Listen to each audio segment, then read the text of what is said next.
Hey guys, welcome back to my channel and welcome to another true crime video. This one is so sketchy. Oh my god. This is about to be a journey, you guys. I have been wanting to make a video on this for so long. There is so much controversy involved in this case. There are so many different opinions. There's a lot of fighting online about it, so I was almost a little nervous to even dip my toes in this one, but I tried to stay as unbiased as I could for this one, and I just want to know your guys' thoughts on it because at the end of the day, I have no idea. I don't feel like I have any solid opinion on what I think happened, so I am super interested in hearing your guys' opinions on this one. But let's get right into it. Today we are talking about Kendrick Johnson. This is Kendrick Johnson. He was a 17-year-old boy from Valdosta, Georgia. And Kendrick's family described him as a quiet boy who loved sports and also played on the high school football team. He was pretty good and he had high hopes to play college football once he graduated high school.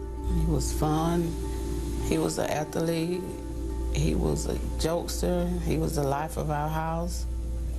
He was the laughter of our house, he was the joy of our house, and he gives us strength to keep fighting. Our story takes place in Lowndes County, Georgia at Lowndes High School, but all of his plans for life after graduation were ruined when Kendrick was found in a wrestling mat, rolled up in a wrestling mat on January 11th, 2013, dead. So that night, he was supposed to be watching some type of sports event at school and was supposed to be coming home right after that. But at 10 p.m., his mother, Jackie, realized that Kendrick had not made it home from school that day. And she had been worried for a little while, but was hoping he would show up. So she decided to drive directly to the school, drive around the school, see if he was walking around or hanging out with friends nearby or something. But by the time midnight came and she'd been looking for a while, she found no trace of him, had no idea where he was, and that is when she called the police and reported him a missing person. The next morning, on January 11th, she went to the school and along with the school made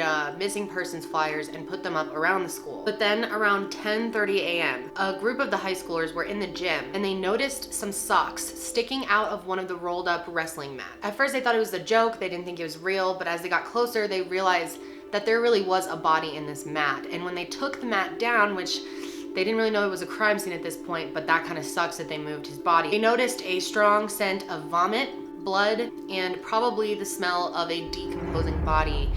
And that's when they realized that it was a dead body inside of the mat. So obviously they freaked out. The school went on lockdown and the police were called right away. Jackie was actually in the school at this time and heard through the school that her son was found in the gym rolled up in a wrestling mat. Now I cannot imagine how you would feel. Now let me tell you a little bit more about how they found him. Although I want to point out there are tons of video and pictures of Kendrick's body.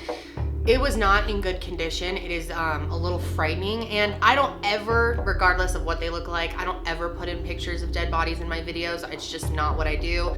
I don't think it's respectful to the victim, but obviously some of you guys are gonna be curious now from a criminal standpoint, and you're gonna wanna see the pictures, so you can easily find those Kendrick Johnson photos, like they'll come up, trust me. I think when you Google Kendrick Johnson, they come up like right away. But there's a couple of different photos. There's a photo out there that is after the autopsy that looks really bad. There's a photo of him when he was first found. That one looks bad too, but not as bad. But people are always confused and think that the one that is post-autopsy is the way that they found him, which it's not. So I just wanted to clarify. So he was found upside down in an inverted position in a wrestling mat that was like sitting up on its side, vertical. This particular gym was where they were storing a bunch of wrestling mats, and a lot of the boys actually didn't have lockers, so they would store their stuff in these little rolled up mats. So it's well known that these mats were there. But he's in the mat upside down, facing down, right? And his hands were up, facing up behind him, and his feet, were towards the top. Another huge part of this case is the surveillance video.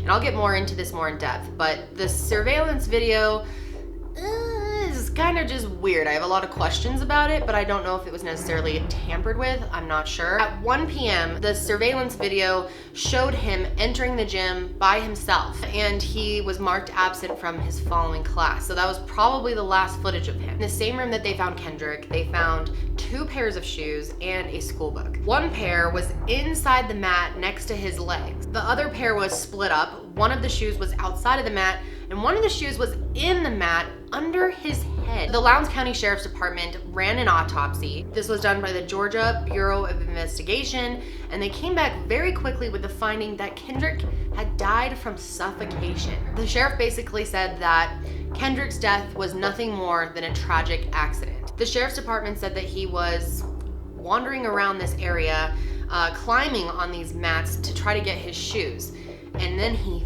fell in one of them. I'm not sure if they meant he was reaching in after a shoe or that he was finding a shoe near it and was holding it and then like fell in, but it seems like a very odd fall, especially because the width of the wrestling mat wasn't even as wide as his shoulders.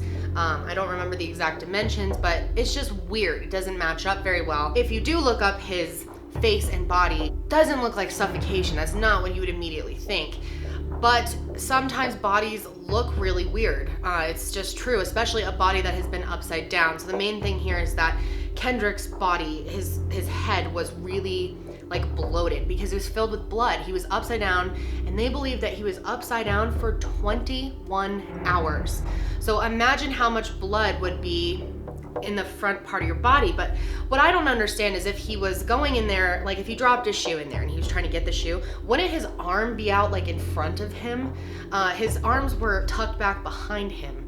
So I'm not sure. That just sounds really, really odd to me. But his body looked horrible and scary and shocking for the parents. And as you can imagine, they did not like the answer that he just suffocated, which if I were the parent, I would not like that answer either. Maybe he suffocated, but maybe he didn't, and it is worth a second look at things for sure. The day after Kendrick was found, Reverend Floyd Rose of the Valdosta Southern Christian Leadership Conference was approached by a Johnson family member and asked to run an independent investigation into Kendrick's death. He agreed to help, and from that point on, the Southern Christian Leadership Conference has been helping his family with the case. In April 2013, during a public rally, the Johnson family held hands and actually blocked the way at the Lowndes County Courthouse in protest. And they were arrested for civil disobedience. And Reverend Rose put up his own home as collateral to bail his mom out of jail. So he really, really cared about them, wanted to help them, and they felt like they weren't being listened to.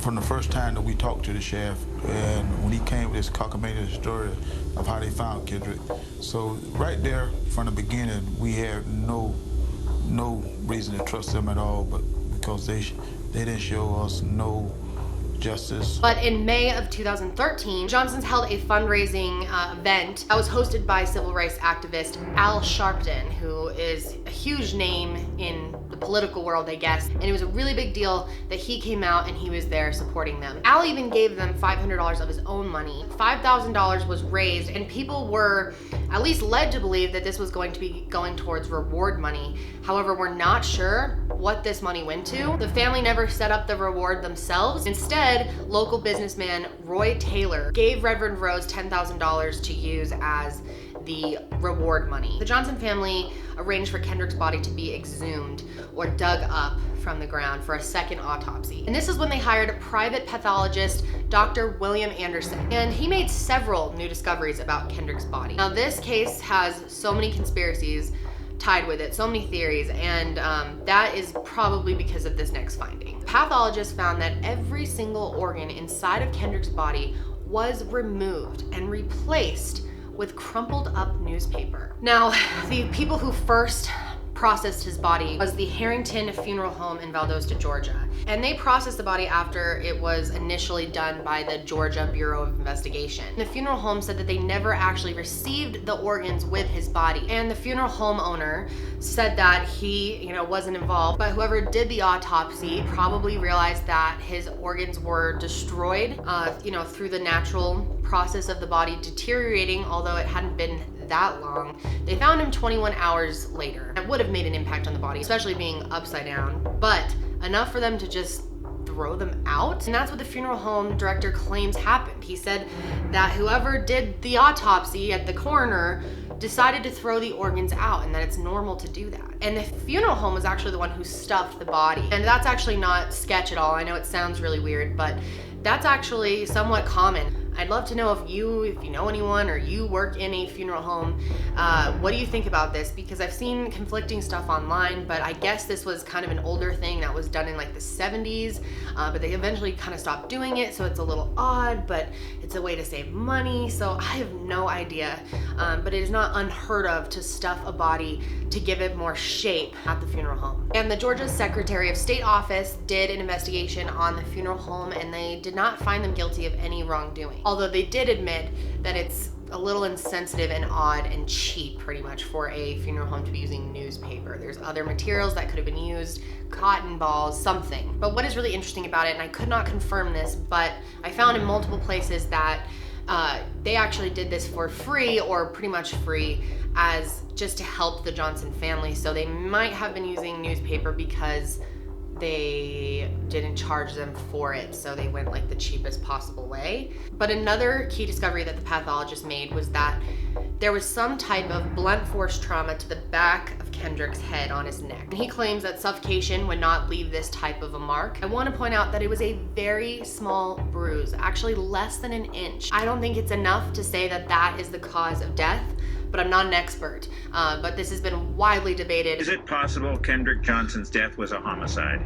No, it is not. I stake my reputation on the findings that the doctors in my office find every single day. The family commissioned an independent review. You reviewed the review. Oh yes. The review is woefully inadequate. Report is really inconclusive. It simply states that the death was consistent with blunt trauma of the neck without any elaboration. Subsequently, in television interviews, the pathologist has stated that the supposed bruise that he found on the right side of the Johnson young man's neck was between 2 and 3 centimeters, which is about 3/4 of an inch. That's the only supposed injury that he found, and he postulates that the cause of death was a blow to the side of the neck that struck a point where the arteries in the neck split, and that this caused his heart to stop. This mechanism of death, this cause of death, has never been described in the scientific literature, ever. It does not exist. What do you believe happened? I believe that Kendrick lost a shoe that fell down in the center of this mat, and the hole clearly was big enough for him to get into, and he tried to go in after it. And because the size of the hole was relatively small, I believe it was measured at 17 inches, he went in head first with his arms extended, and he slipped down and was trapped there. And once he was trapped there, he could not get out. A freak accident. Oh yes, that's a freak accident. And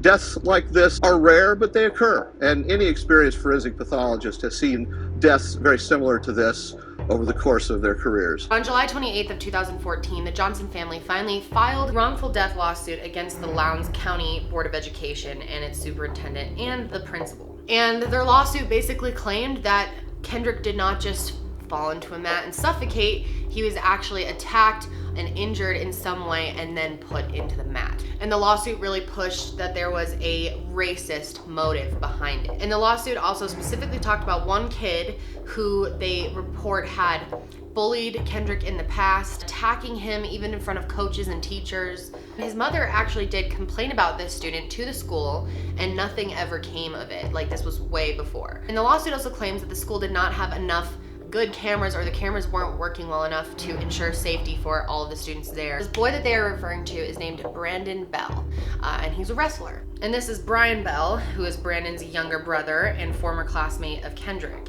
Now, Rick Bell, their father, is an FBI agent, which has definitely stirred the conspiracy pot more. Kendrick's mother claims that Kendrick had talked about these two boys being mean to him, harassing him at school, that it had been happening for a while. I'm gonna ask my photographer to push in tight on your face. Okay. Our viewers can read your expression. Did you have anything to do with the death of Kendrick Johnson? No. He's like one of my good friends. Even at the time of his death? Even at the time of his death. And there's a magazine called Ebony Magazine, and they published a series of articles hinting that Brian and Brandon were responsible for Kendrick's death. Even though the magazine didn't mention their name specifically, the description of them and everything just added up, and it was obviously about them. So in August of 2014, their parents filed a $5 million lawsuit against Ebony Magazine because they claimed that Brandon and Brian were being harassed and bullied by other people because of the article. And because Kendrick's mother had talked about how those two boys had harassed her son, and those two boys also refused to help in the investigation at all. Maybe this is just because their dad's an FBI agent. He's like, never helping anything, I don't know. But they were not willing to cooperate in the investigation, which makes them very sketchy. They soon became possible suspects. Jumping ahead a bit here, but just a side note, Brandon Bell actually got a really good scholarship to be on the Florida State University football team as a linebacker, and a year later after that, his scholarship was revoked because of all of this. They were afraid they would get scrutiny for handing a potential murderer a scholarship. So that's why this is so hard, because these kids' lives have been affected. It's possible they were involved, but it's possible that they were not. Every word we broadcast of this is going to be scrutinized by the blogosphere, the Twitter sphere, and so on. Yes, sir. It should be, and I want everybody to know the truth. And I mean, they can ridicule me, and they can say whatever they want, but in the end, the truth will prevail, and everybody will find that me and my brother have been innocent and always will be innocent. Are you more convinced today than ever that KJ was a victim of foul play? Yes. And with some of what the Bells say. No, they weren't friends. And in a lawsuit, Johnson's parents allege a group, including the Bell brothers, sons of an FBI agent, violently assaulted their son, leading to his death. My objective is to only get justice for my son. Have you prayed for the Johnsons? Yes, sir. I have. I hope that they found justice, and I hope that they do find out the truth about their son. I pray for the truth to come out about what happened to my son. It's important that people try not to be biased, that people are innocent until proven guilty, and oftentimes this doesn't happen, especially with this case. Like, there's so much bias reporting on this case, it is unbelievable. This also reminds me of the Kenneka Jenkins case.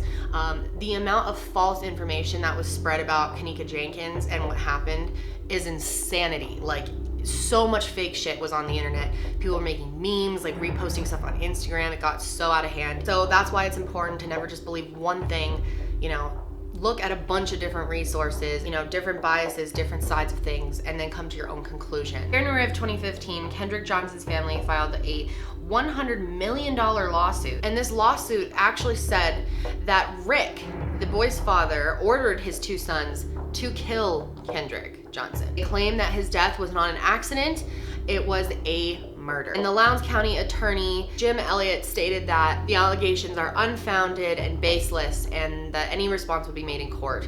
And it really is pretty baseless. Like, there's not proof. Sorry, there's just not. Even if something kind of makes sense or could have happened, doesn't mean that there's proof for it. In November of 2015, the Department of Justice filed a motion to stay the case. And a stay of proceedings is a ruling by the court that would stop further legal process in a trial or other legal proceedings. But this was denied, and then quickly after that, Jackie, Kendrick's mother, dismissed the lawsuit. And they canceled it because they were actually hoping to wait until the Department of Justice ran their own investigation to see what happened with that, and then they were going to refile. But because Jackie and Kenneth Johnson, his parents, dragged in all these other people, accused people of things, and then dismissed their own lawsuit, they were sued for more than $850,000 for attorney's fees and $1 million for defamation damages. And on June 20th of 2016, the Department of Justice finished up their work. They announced that they would not file any criminal charges relating to Kendrick Johnson's death. And August 10th of 2017, a judge ordered that the Johnson family must pay more than $292,000 in attorney's fees to the dozens of people they ended up accusing of wrongdoing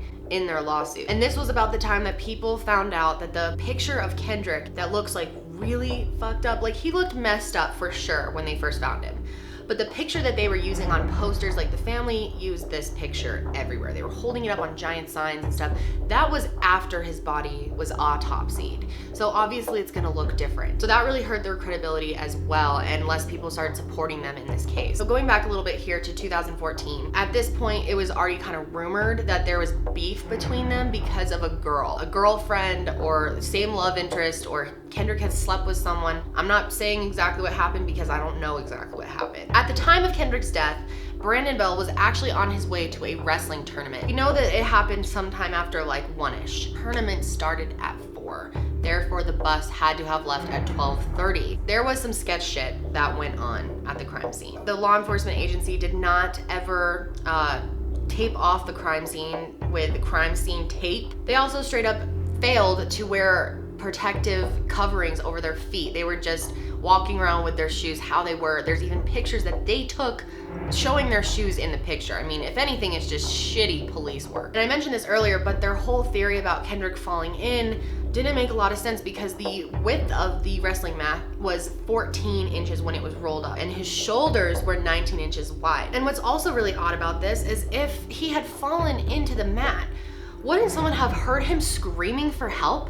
Like, I feel like if you were stuck like that and you could feel the blood rushing to your head and you were conscious, you'd be screaming. And then at the scene, there was another pair of shoes and a hoodie near the area, and it was never collected as evidence. Kendrick's parents agreed that they did not belong to him, so why wouldn't they have been collected as evidence? That doesn't make a lot of sense. How about the shoes that were on top of him in the mat? I mean, he couldn't have set them up, he was in the mat. So they must have been added after he was in there. What's also really weird is there was dried blood on the wall near where Kendrick's body was found. And this is so sketch, but the blood was dismissed because they determined it wasn't Kendrick's, wasn't part of the scene, but they never figured out whose blood it was. I mean, wouldn't you want to follow every single possibility? Wouldn't you want to look into something like blood? It's basically a fingerprint to find out who someone is. I mean, it's so important to test blood. Seems very odd to just dismiss that. And there's little things like that that definitely make people like look twice at the police department involved in this and just be like, like, what the fuck are you guys doing? Now, CNN decided to interview Chris Prine. They really went after this case. And here's their interview. Sheriff Prine, hi. Victor Blackwell, CNN. Chris Prine. The Sheriff's Department has denied a cover-up, but we took the Johnsons' concerns to Lowndes County Sheriff Chris Prine. Got some questions about the Kendrick Johnson case. I'm not going to discuss that with you. Why not, sir? Because our case is closed. The family has some concerns about why some things were not taken into evidence. There was blood on the wall. I'm not going to discuss the case with you.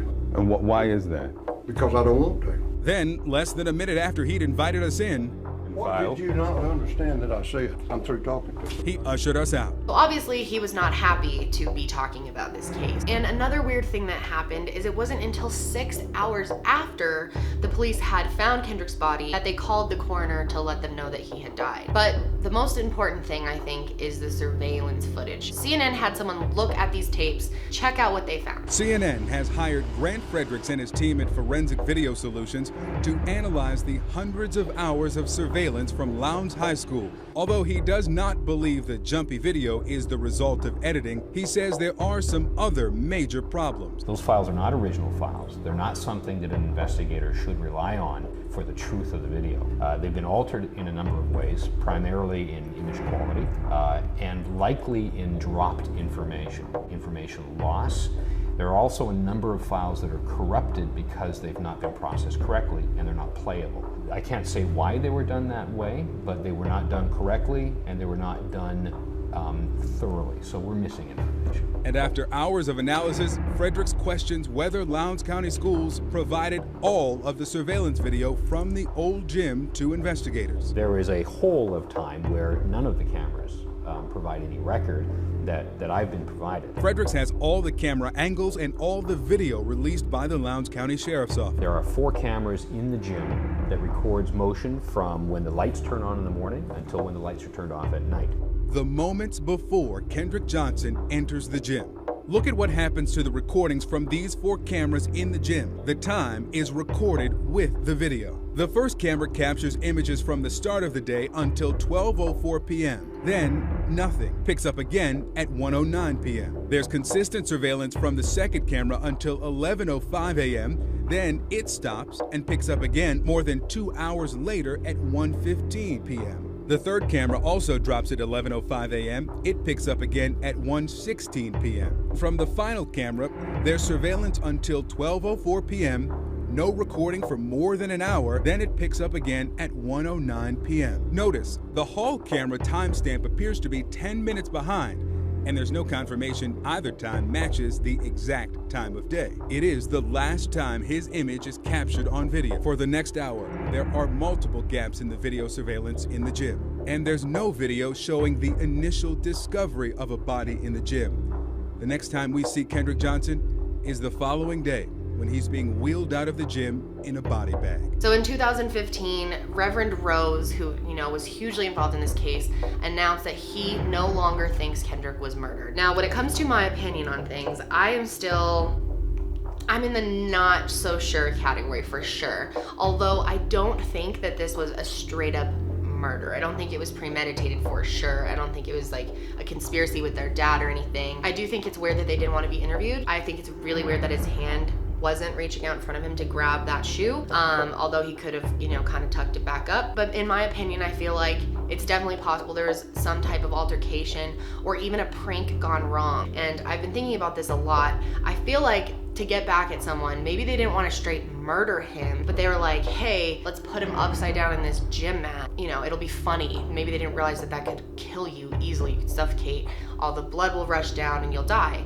Maybe they didn't realize that that would happen, because it is hard to believe that he just fell into one of these. So I'm definitely in the I don't fucking know category. It is so confusing. I feel so badly for everyone involved. I feel bad for the Johnson family. I honestly feel bad for the Bell kids if they weren't involved in it either, because no one should be accused of something until there's enough evidence to show that they did something. But most of all, I feel sorry for Kendrick, that his life was cut so short, that he had dreams of playing college football and he never got to do that or get married and have kids or do anything that he may have wanted to do in his life. Whether this was an accident or some type of foul play or kind of a mix, I'm not sure. I just think at the end of the day, you definitely cannot hold those boys accountable for murder. I mean, there's just not enough for it to hold up in court. Their theory doesn't even make enough sense. There's just not enough. It's a lot of hearsay, a lot of rumors. I don't know, something is weird about that crime scene. Something is weird about the way they handled it. Something's weird about their surveillance footage. I have so many questions. Very recently, June 20th, 2018, Kendrick's mother made an announcement via social media that they have decided to dig up his body again for a third autopsy. They applied for him to be exhumed and the city signed off on it. And the autopsy took place last Friday, the 22nd, at 5 p.m. His mother says she hates to disturb his resting place, but she feels that she has to do this. And it's so hard looking at this case, because as a mother, obviously you're gonna have a somewhat biased view of things. You're obviously going to want to fight for justice, even if it's just a small possibility with not much evidence. I send my support to their family. I hope they find the answers they're looking for. I hope we all find answers for this, because this is so weird. I really want to know your guys' thoughts on this. I know there's going to be very differing opinions, debate in the comments section, and that's fine. Follow me on Twitter. I am going to be following this for updates, and I will be updating people there if anything comes out of this next autopsy and stuff. But yes, that is it for me today, guys. Stay safe, and I will talk to you next time. Bye.